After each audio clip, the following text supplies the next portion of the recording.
Here I am, in the place to be. Mr. K and B, you can't fuck with me. Extra sexy, extraordinary. Palms are hairy, your mama pop. What up, y'all? K and B, the Sexy Ninja, in the place to be for C Plus Studios. Welcome to the Sexy Ninjacast. I was asked this question, I thought this was an every Sunday thing. I was like, yeah, but I have so much to say and so much to talk about on a day-to-day basis that sometimes a podcast just happens or I watch a movie, and that's what I was doing with this Kelvin Timeline Star Trek series. I just finished Star Trek Beyond. And I gotta say, this movie hit me really hard in the end, in my feelings. I kind of teared up, especially with the messages I see in it.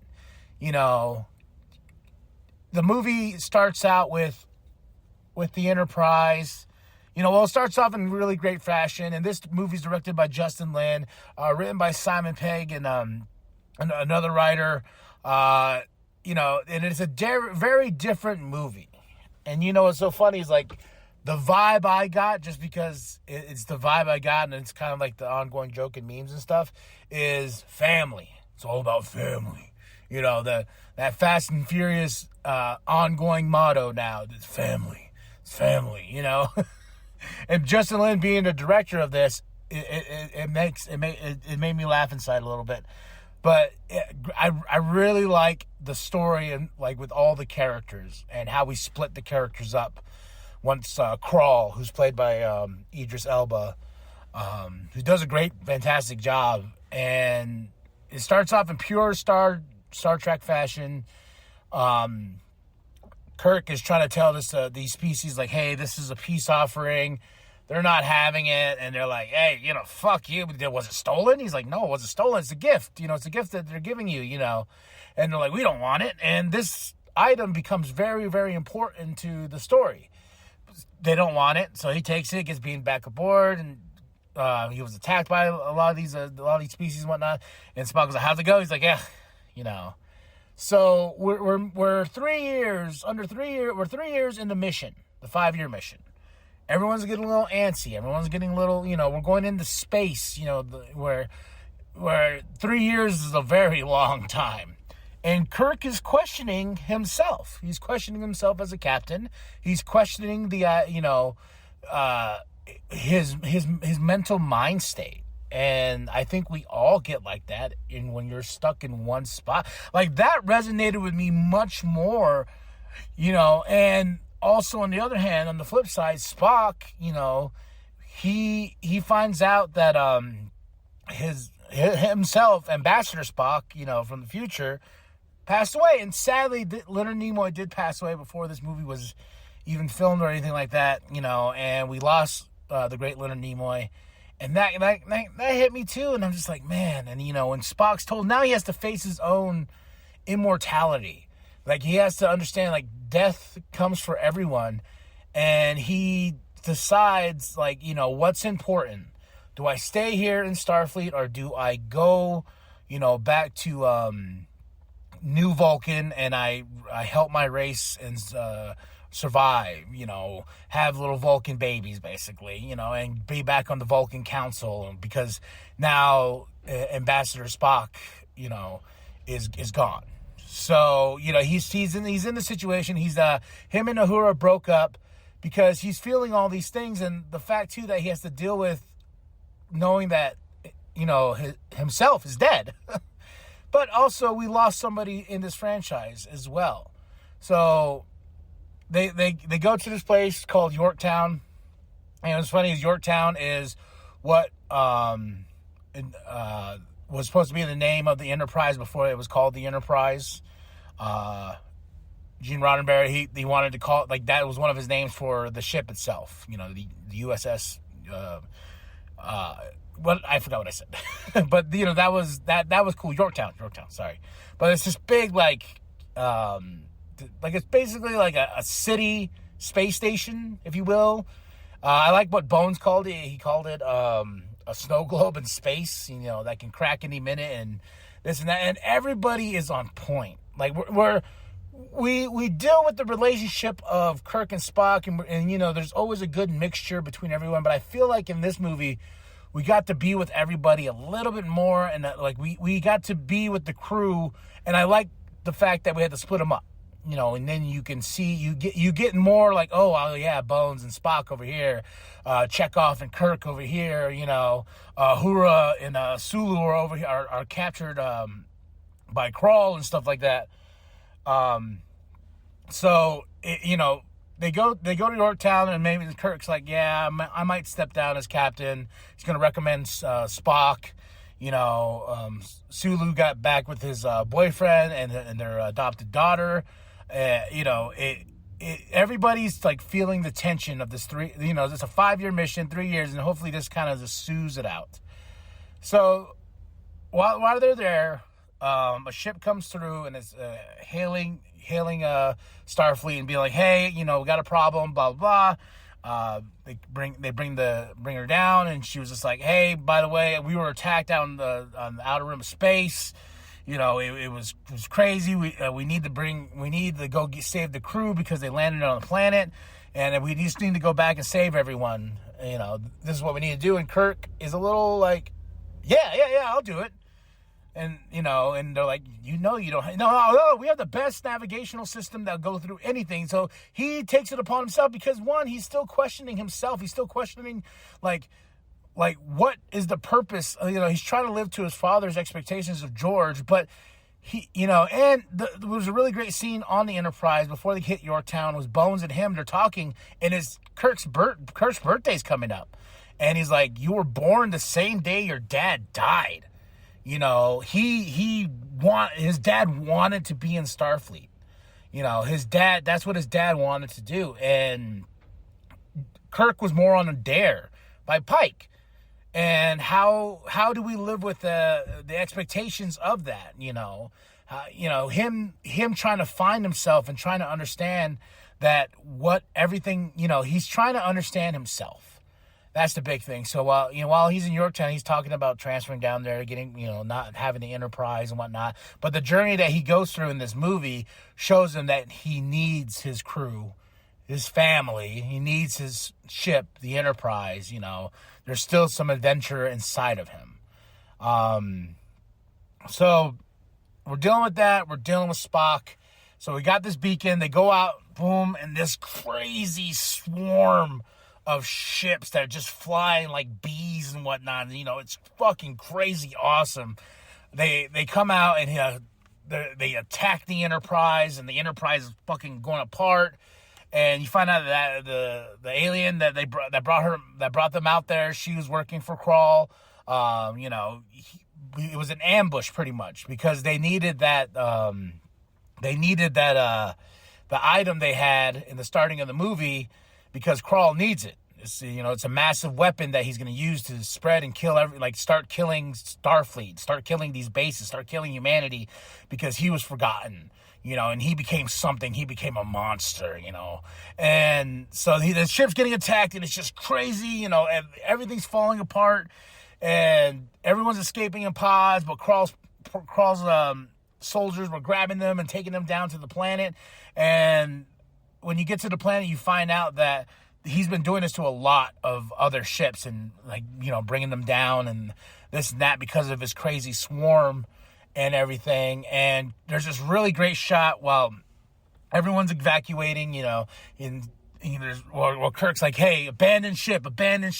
He gets in a pod, he gets sent out, and there's this great over-the-shoulder shot where he's in the pod and he's looking, and you can see his reflection, but you also see the Enterprise going down.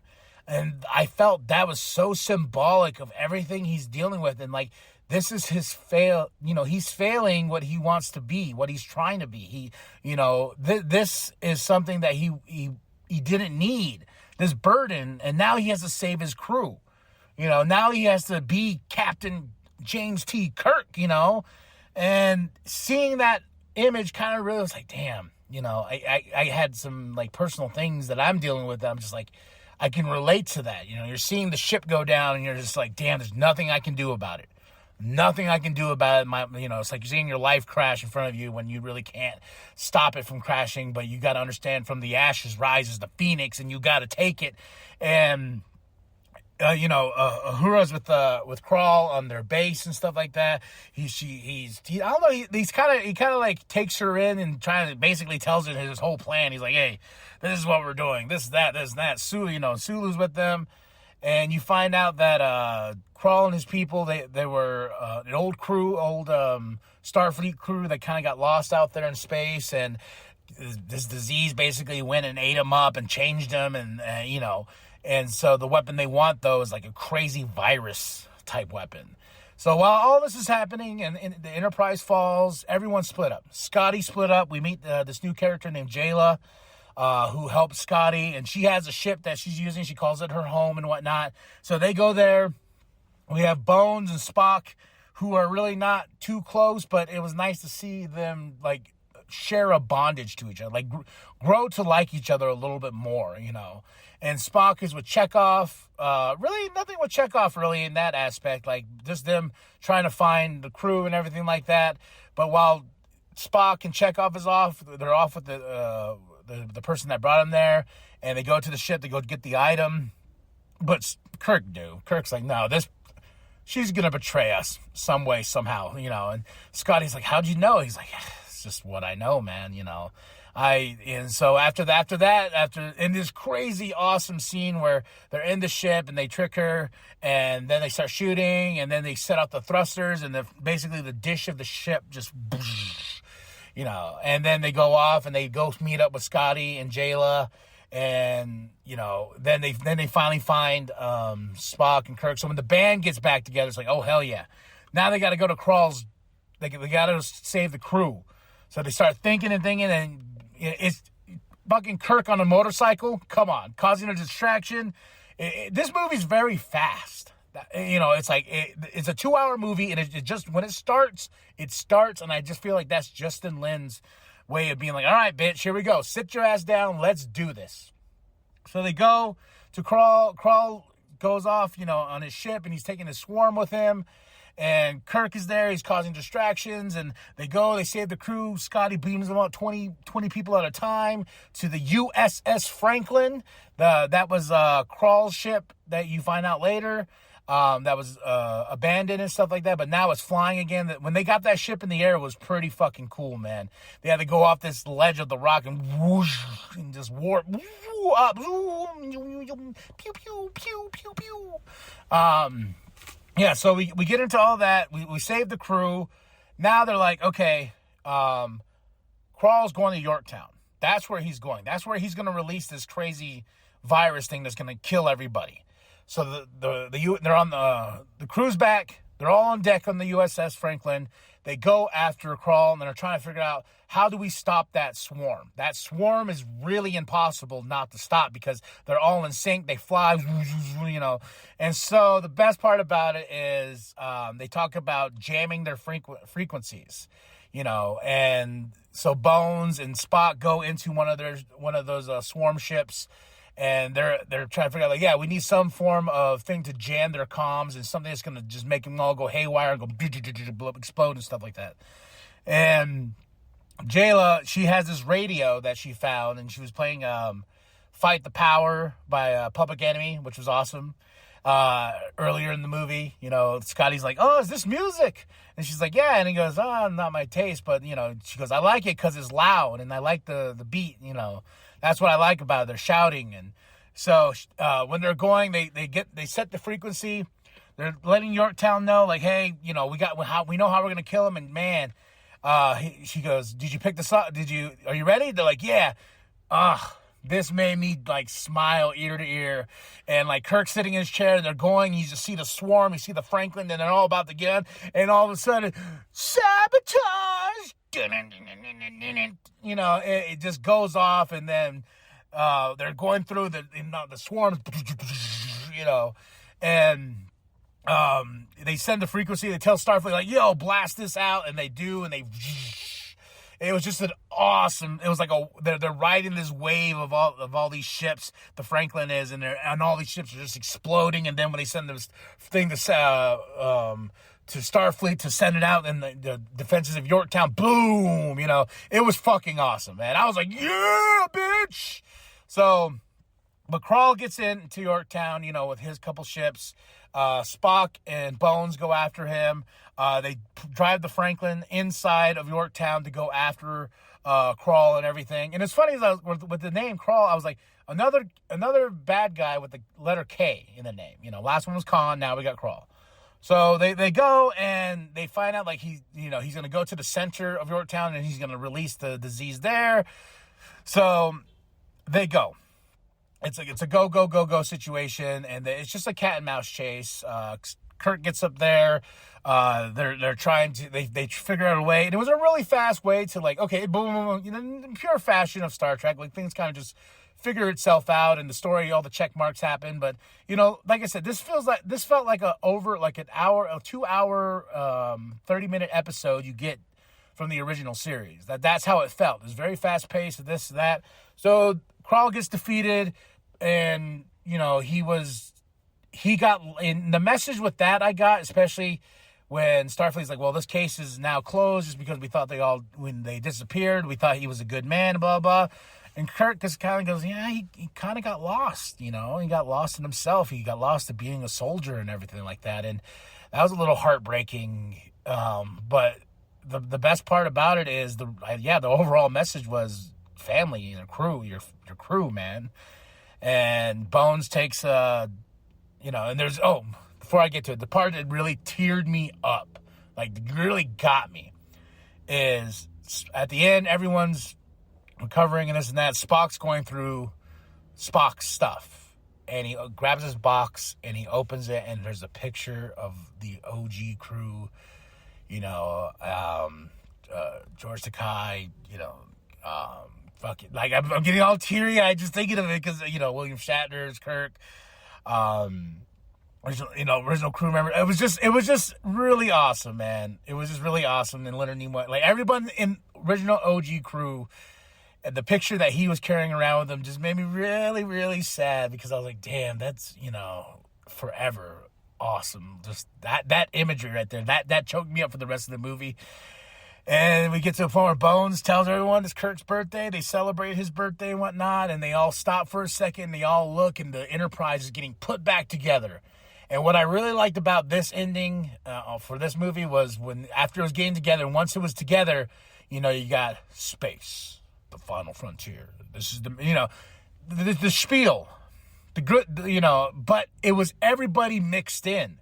Scotty, Uhura, Spock, Bones, Kirk, it was everybody and Sulu, like everybody was in that final way of the sentence goes out and stuff like that, space, and they go, and they fly off, and now they're family. So I at the end, I was like, damn, I fucking love this movie, man. I like it more than Into Darkness. I gave Into Darkness a 7 out of 10. This movie I'm giving a solid 9. It's still, I still love the first movie more, but I feel like this movie had heart of the original series, and I can tell with Simon Pegg being one of the writers that it is that. It is everything that it needs to be, especially if you love Star Trek itself. So I give the movie a solid 9 out of 10. I wish Krall's plan was a little bit more... Like, his plan was kind of like, I'm going to release this thing. Okay, now I'm going to tell Uhura all about it. All about this plan. I'm going to show her what the thing does, monologuing as a villain, Good shit, man. But I had a good time. It was good to have the crew back, and I'm praying they do a fourth movie, because I will be there front and center. I'll be like, hey, take my money. Take my money, take my money. I want that Star Trek 4. I want my the Kelvin Timeline crew.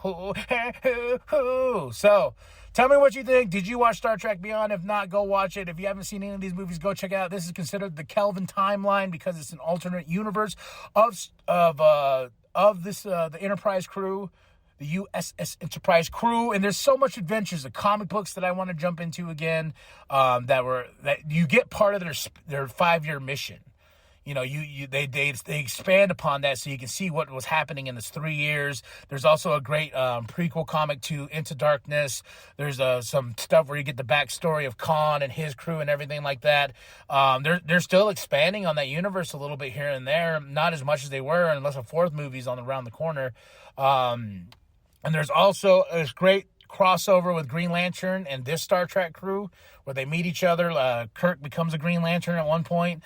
It's a really good series. They did there's 2 series of that where the Green Lantern Star Trek crossover.